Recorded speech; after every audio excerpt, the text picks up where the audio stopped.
Hello বন্ধুরা, দেখো আজ পুজো দিতে গিয়ে বউ স্নান করতে ভয় পাচ্ছিল পুকুরে, কোনোদিনও করেনি, তাই ওকে ধরেই ডুব দিলাম। তারপরে হয়ে যেতে আমরা এই চললাম পুজো দিতে মন্দিরে স্নান করে উঠে।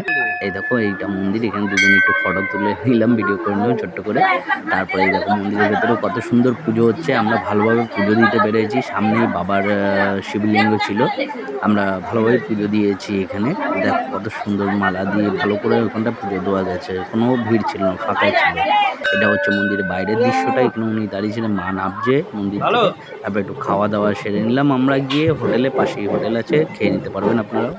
তারপরে গেলাম একটু কেনাকাটি করতে, ওনার একটু কেনাকাটি করার ইচ্ছে ছিল, তো ক্লিপ নেবেন বলে উনি গিয়েছিলেন। বাবা মাও ছিল, ওনারা অন্য কিছু নিয়েছেন। তো এইখানে হয়ে যাওয়ার পরে ওনাকে নিয়ে গেলাম একটুখানি, উনি গিয়ে রিলস বানালো ওখানটায় পাশেই। তারপরে হয়ে যেতে আমরা আবার বেরিয়ে এলাম। দেখো এই যে বসে, টাটা বাই বাই।